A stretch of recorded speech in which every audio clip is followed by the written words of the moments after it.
Hello friends, welcome to my channel let's solve it. आज हम class 7th का chapter start कर रहे हैं, न्यूट्रिशन इन प्लांट्स। क्लास 6 के जो चैप्टर्स बचे हैं उनकी वीडियोस साथ साथ मैं अपलोड करती रहूँगी। उसके साथ साथ मैं क्लास 7th के चैप्टर्स की वीडियो बना रही हूँ, क्योंकि जो चैप्टर्स मैं 7th क्लास के करा रही हूँ वो रिलेटेड हैं क्लास 6 के चैप्टर से, तो वो आपके साथ साथ होते रहेंगे, आपको समझ आता रहेगा।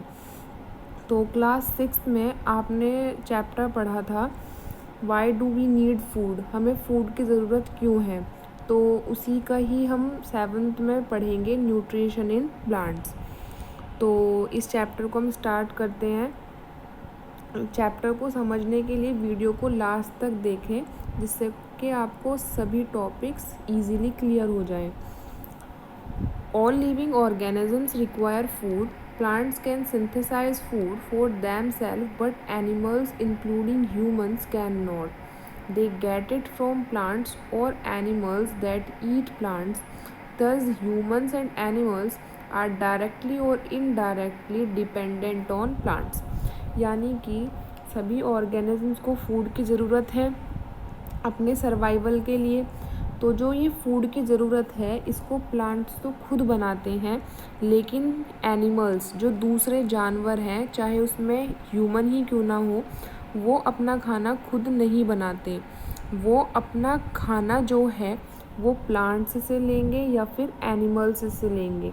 तो कहने का मतलब ये है कि ह्यूमंस और एनिमल्स जो हैं वो डायरेक्टली या फिर इनडायरेक्टली प्लांट्स पे डिपेंड करते हैं अपने फूड के लिए, चाहे तो डायरेक्टली करे चाहे इनडायरेक्टली। डायरेक्टली से मतलब है जैसे कि ह्यूमन जो हैं वो अपना डायरेक्ट फूड जो है प्लांट से ले रहे हैं, वो प्लांट प्रोडक्ट्स खा रहे हैं, तो हम तो डिपेंड कर रहे हैं प्लांट्स पर डायरेक्टली। लेकिन एक लोयन जो है वो किसको खाता है, बकरी को या हिरन को, डियर को। तो लेकिन जो डियर है वो क्या खाती है, प्लांट्स को। तो अगर प्लांट्स ना हो तो डियर नहीं रहेगी, और डियर ना हो फिर तो लोयन नहीं रहेगा। तो लोयन प्लांट्स पर कैसे डिपेंड कर रहा है, indirectly. Mode of nutrition in plants. Plants हमारे एक ऐसे ऑर्गेनिज्म हैं, अकेले ऐसे ऑर्गेनिज्म हैं जो अपना खाना खुद बनाते हैं, पानी से, कार्बन डाइऑक्साइड से और मिनरल्स से। ये जो रॉ मटेरियल्स हैं, पानी, कार्बन डाइऑक्साइड, सनलाइट, मिनरल्स, ये प्लांट्स को कहाँ से मिलते हैं, उसके सराउंडिंग्स से। The nutrients enable living organisms to build their bodies, to grow, to repair damaged part of their bodies, and provide the energy to carry out life processes. जो nutrients हैं, जो ऑर्गेनिज्म को जो ज़रूरत है न्यूट्रिएंट्स की, वो क्यों है, उनके शरीर को बिल्ड करने के लिए, उनकी ग्रोथ के लिए, उनकी जो बॉडी के पार्ट्स डैमेज हो चुके हैं उनकी रिपेयरिंग के लिए, और हमें जो हमारे डेली लाइफ प्रोसेसेस हैं जैसे कि रेस्पिरेशन, डाइजेशन, एक्सक्रीशन, ये सब करने के लिए हमें एनर्जी की ज़रूरत है। और ये एनर्जी हमें कहाँ से मिलेगी, न्यूट्रिएंट्स से। Nutrition is the mode of taking food by an organism. Nutrition क्या है, वो एक तरीका है जिसके द्वारा कोई ऑर्गेनिज्म अपना फूड लेता है, and its utilization by the body, और उसकी बॉडी उस फूड को यूटिलाइज करती है। द मोड ऑफ न्यूट्रिशन, जिस तरीके से कोई भी ऑर्गेनिज्म अपना खाना बनाता है या प्राप्त करता है, वो हमारा मोड ऑफ न्यूट्रिशन कहलाएगा। और अगर कोई भी ऑर्गेनिज्म ऐसा है जो अपना न्यूट्रिशन जो है वो सिंपल सब्सटेंस का यूज़ करके ले रहा है, वो हमारा न्यूट्रिशन कैसा कहलाएगा, ऑटोट्रॉफिक न्यूट्रिशन। और ऐसे न्यूट्रिशन को अपनाने वाले कहलाएंगे ऑटोट्रॉफ्स। प्लांट्स ही हमारे सिर्फ ऑटोट्रॉफ्स होते हैं, क्योंकि वो अपना खाना खुद बनाते हैं। एनिमल्स और हमारे जो दूसरे ऑर्गेनिजम्स हैं वो अपना खाना प्लांट्स से लेते हैं, और इसलिए वो क्या कहलाते हैं, हेटरोट्रॉफ्स। और ऐसा न्यूट्रिशन कहलाएगा हेटरोट्रॉपिक न्यूट्रिशन। अब है फोटोसिंथेसिस, ये इम्पोर्टेंट है। Food making process in plants. ये फोटोसिंथेसिस जो है वो प्लांट्स में फूड बनाने की प्रक्रिया है। लीव्स जो है वो प्लांट्स की क्या कहलाती है? Food factories. ये हमारा इम्पोर्टेंट है, मैंने इसको अंडरलाइन कर दिया है, क्वेश्चन आ सकता है। देयरफॉर, इसलिए जितने भी रॉ मटेरियल्स जो हमारे फोटोसिंथेसिस के लिए ज़रूरी है, चाहे वो हमारा कार्बन डाइऑक्साइड हो, चाहे वो हमारा वाटर हो, चाहे वो हमारे मिनरल्स हो, चाहे सनलाइट हो, वो सभी कहाँ पहुँचना ज़रूरी है? लीव्स, पत्तियों में। वाटर और मिनरल्स हमारी मिट्टी में प्रेजेंट होते हैं और उन्हें हमारी कौन एब्जॉर्ब करेगी? रूट्स, प्लांट की जड़ें एब्जॉर्ब करेगी और उन्हें लीव्स तक पहुंचाएगी। कार्बन डाइऑक्साइड जो है वो कहाँ पर प्रेजेंट है? हवा में। वो अंदर ली जाती है। हमारी पत्तियों की सतह पर छोटे छोटे पोर्स होते हैं, जिन पोर्स को हम क्या कहते हैं? स्टोमेटा। और ये पोर्स हमारे गार्ड सेल्स से घिरे हुए होते हैं। ये क्वेश्चन हमारा यहाँ से एक इम्पोर्टेंट बनता है। तो वाटर और जो मिनरल्स हैं वो हमारे पत्तियों तक पहुँचाए जाते हैं, क्योंकि इन्हें एब्जॉर्ब कौन कर रहा है? रूट्स, जड़ें। और जड़ें हमारे प्लांट्स के नीचे होगी और पत्तियाँ कहाँ हैं? ऊपर। तो इन्हें नीचे से ऊपर जो ले जाने का काम है वो वेसल्स करते हैं, जो हमारे प्लांट में एक पाइप की तरीके से फैले हुए हैं। वो एक पूरा कंटिन्यूअस पाथ बनाएंगे जिससे कि हमारे जो न्यूट्रिएंट्स हैं वो लीफ तक पहुंच सके, और ये हमारे क्या कहलाते हैं? वेसल्स। प्लांट्स में दो टाइप के वेसल्स मिलते हैं, एक तो जाइलम वेसल और एक फ्लोएम वेसल। जाइलम वेसल का काम क्या है? सोइल से रूट्स ने जो वाटर और मिनरल्स को एब्जॉर्ब किया उन्हें लीफ तक और प्लांट के बाकी हिस्सों तक पहुंचाना। ये हमारा काम कौन करता है? Xylem vessels. फिर उन रॉ मटेरियल्स का यूज़ करके लीफ में खाना बना, क्योंकि लीफ हमारी क्या है? Food factory. तो उन लीव्स से बने हुए फूड को प्लांट के बाकी हिस्सों तक पहुंचाने का काम कौन करेंगे? Phloem vessels. लीव्स के पास एक ग्रीन कलर का पिगमेंट होता है जिसे हम बोलते हैं क्लोरोफिल। हमारा ये इम्पोर्टेंट है।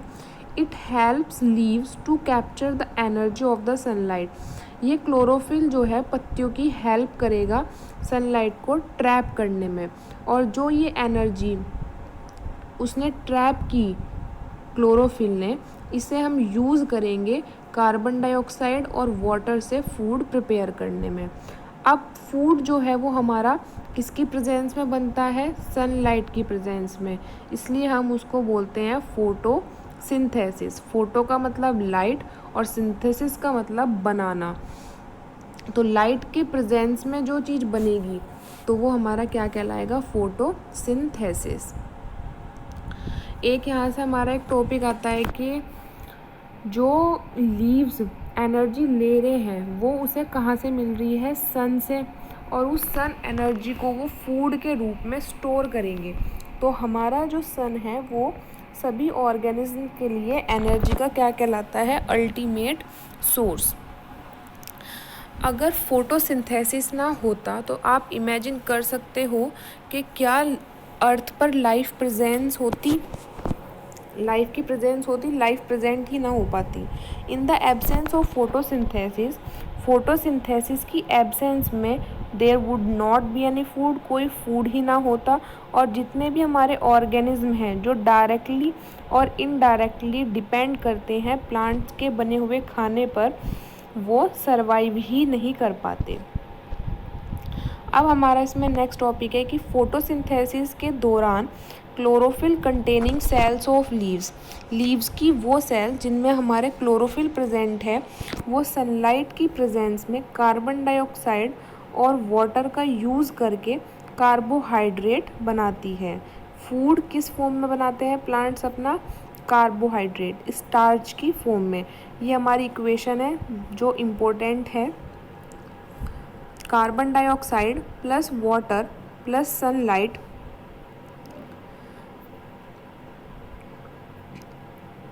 gives carbohydrate plus oxygen.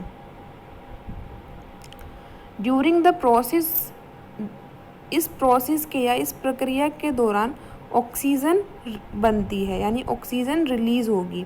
The presence of starch, जो हमारा लीव्स में स्टार्च की प्रेजेंस है वो हमें दिखाती है कि फोटोसिंथेसिस हुआ है, क्योंकि स्टार्च हमारा कार्बोहाइड्रेट की ही फॉर्म है। अब है हमारा जो इसमें नेक्स्ट टॉपिक है कि हम उसको जो आयोडीन जो स्टार्च है उसका हम टेस्ट कर सकते हैं, जो हमने क्लास 6 में पढ़ा था। डार्क ब्लू कलर का जो टेस्ट था, आप एक बार वो वीडियो देख लेना, उससे हमें पता चल जाता है कि हमारे इस लीव्स में स्टार्च प्रेजेंट है। तो अब है ये हमारी कुछ लीव्स होती हैं जिनके ऊपर ग्रीन कलर के पैचेस होंगे, धब्बे होंगे, जो हमारे पोन्स तालाब वाले पेड़ों में पाई जाती है। तो ये जो है ये किसकी वजह से बनते हैं? जनरली एल्गी के वजह से। अब एल्गी जो है वो ग्रीन कलर की होती है, क्यों? क्योंकि उनके पास भी क्लोरोफिल प्रेजेंट होता है, जिसकी वजह से वो ग्रीन कलर की होंगी। और एल्गी भी अपना खाना खुद ही बनाती है फोटोसिंथेसिस के द्वारा। ये टॉपिक हमारा यहाँ से इम्पोर्टेंट है। फिर है हमारे प्लांट्स को प्रोटीन की ज़्यादा ज़रूरत होती है, क्योंकि प्रोटीन जो है वो बॉडी बिल्डिंग फूड है। अब प्रोटीन कैसा सब्सटेंस है? नाइट्रोजनस सब्सटेंस, यानी कि जिसमें हमारी क्या प्रेजेंट होगी? नाइट्रोजन। तो ये नाइट्रोजन प्लांट्स को कहाँ से मिलती है? ये हमारा यहाँ से इम्पोर्टेंट है। नाइट्रोजन जो है वो हमारी एयर में गैसेस फॉर्म में बहुत मात्रा में प्रेजेंट है, 71% नाइट्रोजन है। लेकिन प्लांट्स जो हैं वो इस नाइट्रोजन को इस फॉर्म में एब्जॉर्ब नहीं कर सकते। इसलिए सोइल, हमारी मिट्टी में कुछ ऐसे बैक्टीरिया होते हैं जो इस गैसियस नाइट्रोजन को कन्वर्ट कर देंगे यूजेबल फॉर्म में, और उसे किस में रिलीज़ कर देंगे? सोइल में। और ये जो कन्वर्टेड फॉर्म होगी नाइट्रोजन की, इन्हें प्लांट्स एब्जॉर्ब कर सकते हैं अब पानी के साथ। 2019 कि यूपी टेट जो जनवरी में हुआ था 2020 में, उसमें एक क्वेश्चन पूछा भी गया था कि 4 ऑप्शंस थे कि इनमें से कौन सा बैक्टीरिया जो है वो नाइट्रोजन फिक्सेशन का काम करता है। अब है हमारे दूसरे मोड। अब हमने ऑटोट्रॉफिक मोड तो पढ़ लिया, जिसमें हमारा प्लांट्स अपना खाना खुद बनाते हैं। अब है हमारा दूसरा मोड जो है हेटरोट्रॉफिक न्यूट्रिशन। हेटरोट्रॉफिक न्यूट्रिशन में क्या होगा? वो अपना खाना जो है किससे लेंगे? प्लांट्स से लेंगे, चाहे तो डायरेक्टली ले चाहे इनडायरेक्टली लें। अब इसके अंदर कैस्केटा हमारा एक हेटरोट्रॉफिक न्यूट्रिशन अपनाता है, और ये एक हमारा क्या है? पैरासाइट। कैस्केटा क्या होगा? ये एक दूसरे प्लांट्स के ऊपर रहेगा, जिस प्लांट के ऊपर ये चढ़ेगी, इसकी अमर बेल, ये हमारा वो प्लांट क्या कहलाता है? होस्ट। और ये अपना जो भी न्यूट्रिएंट्स है वो इस प्लांट से ही लेगा। अब हमारे कुछ प्लांट्स ऐसे भी होते हैं जो इंसेक्ट्स, कीड़े मकोड़ों को अपनी तरफ खींचेंगे और उन्हें क्या कर लेंगे? डाइजेस्ट। इसका एक एग्जाम्पल है पिक्चर प्लांट। ये क्वेश्चन हमारा सीटेट प्राइमरी पेपर में पूछा गया था, पेपर 1 में 2019 दिसंबर वाले सीटेट में। तो पिक्चर प्लांट क्या है? ये घड़े की शेप का होता है, और ये उसकी मॉडिफाइड पार्ट होगा लीफ का। यहाँ से इम्पोर्टेंट है कौन सा रूपांतरित पार्ट है ये इसका? लीफ का। तो जो इस लीफ की एपेक्स है, चोटी जो है, वो एक ढक्कन की तरीके से बन जाएगी, जो ओपन और क्लोज, यानी पिक्चर घड़े के मुंह को बंद और खोलता है। अब उस घड़े के अंदर क्या होगा? हमारे कुछ बाल होंगे जो नीचे की तरफ को होंगे। जब कोई भी इंसेक्ट उस पिक्चर में जाएगा तो वो ढक्कन क्या हो जाएगा? बंद, और वो इंसेक्ट जो है वो उन बालों में घिर जाएगा। अब इंसेक्ट जो है, हमारा जो पिक्चर है, पिक्चर प्लांट का जो वो पिक्चर है, वो कुछ डाइजेस्टिव जूसेस सीक्रेट करेगा, जिसके द्वारा जो इंसेक्ट है वो क्या हो जाएगा? डाइजेस्ट, और उसके सभी न्यूट्रिएंट्स को क्या कर लेगा? वो प्लांट एब्जॉर्ब। ऐसे इंसेक्ट ईटिंग प्लांट्स को हम क्या कहते हैं? Insectivorous plants. अब हमारा इसमें दूसरा टॉपिक है सैप्रोट्रॉप्स, पैरासाइटिक न्यूट्रिशन। तो हमारा कौन हो गया? जो दूसरे बॉडी पर, प्लांट या एनिमल की बॉडी पर रहेंगे और अपना फूड उस प्लांट या एनिमल से ऑब्टेन करेंगे। जिस प्लांट या एनिमल की बॉडी पर वो ऑर्गेनिज्म रह रहे हैं वो क्या कहलाएगा? उनके लिए होस्ट। ऐसा न्यूट्रिशन हमारा कहलाएगा पैरासाइटिक न्यूट्रिशन। अब है हमारा सैप्रोट्रॉफिक न्यूट्रिशन। सैप्रोट्रॉफिक न्यूट्रिशन में क्या होता है कि जो प्लांट या जो भी ऑर्गेनिज्म सैप्रोट्रॉफिक न्यूट्रिशन अपनाते हैं वो अपना जो खाना है, न्यूट्रिएंट्स है, वो किससे लेंगे? डेड और डीकेइंग मैटर से, यानी कि सड़ी गली या मृत चीज़ों से। ऐसे ऑर्गेनिज्म जो सैप्रोट्रॉफिक न्यूट्रिशन को अपनाते हैं वो हमारे कहलाते हैं सैप्रोट्रॉप्स। इसका एक एग्जाम्पल है हमारा फंगी। फंगी, जो भी ब्रेड हमारी सड़ जाती है तो उसके ऊपर फंगी लग जाती है, तो वो हमारा एग्ज़ाम्पल है। और एक हमारा इसका एग्ज़ाम्पल है मशरूम। मशरूम जो है वो हमारे किस पे, जब भी बारिश होगी तो वो हमने देखा है बहुत बार लकड़ी वगैरह पर, गीली लकड़ी पर ये सब जम जाते हैं, छतरी टाइप। ये इसका फिगर है मशरूम की। तो अब इसमें हमारा नेक्स्ट टॉपिक है सिम्बायोसिस। ये हमारा इम्पोर्टेंट है। सिम्बायोसिस में क्या है? कुछ ऑर्गेनिज्म साथ साथ रहते हैं और अपने शेल्टर और न्यूट्रिएंट्स को क्या करेंगे? आपस में शेयर। ऐसी रिलेशनशिप क्या कहलाएगी? सिम्बायोसिस। जैसे कि कुछ फंगी होती हैं जो प्लांट्स की जड़ों के अंदर रहेगी। प्लांट उन्हें क्या? न्यूट्रिएंट्स प्रोवाइड कराएगा और उसके बदले में वो फंगी जो है वो कुछ न्यूट्रिएंट्स और वाटर प्लांट को प्रोवाइड कराएगी। एक हमारा है यहाँ से, ये बहुत ही ज़्यादा इम्पोर्टेंट है फ्रेंड्स, मोस्ट इम्पोर्टेंट, क्योंकि ये क्वेश्चन हमारा यूपी टेट पेपर 1 में पूछा गया था। तो the bacterium called rhizobium. Rhizobium हमारा एक बैक्टीरिया है जो एटमॉस्फेरिक नाइट्रोजन को कन्वर्ट करेगा यूजेबल फॉर्म में। लेकिन राइजोबियम अपना खाना खुद नहीं बनाते, तो वो ग्राम, जो हमारा चना है, मटर है, मूंग है, बीन्स है, इनकी जड़ों में रहता है। और दूसरे लेग्यूमस जैसे कि जो इतनी सारी मोस्टली दाल हैं उन सब प्लांट्स की जड़ों में रहेगा और उन्हें क्या प्रोवाइड करेगा? नाइट्रोजन। जिसके बदले में वो प्लांट उसे क्या प्रोवाइड कराएंगे? फूड और शेल्टर उस बैक्टीरिया को। तो वो आपस में कौन सा रिलेशनशिप शेयर कर रहे हैं? Symbiotic relationship. तो ये चैप्टर में हमारा यही सब चीज़ें इम्पोर्टेंट है। अगर आपकी कोई भी क्वेरीज़ हो तो आप प्लीज़ कमेंट बॉक्स में अपनी क्वेरीज़ लिख देना। And please friends, do like and subscribe to my channel. Thank you.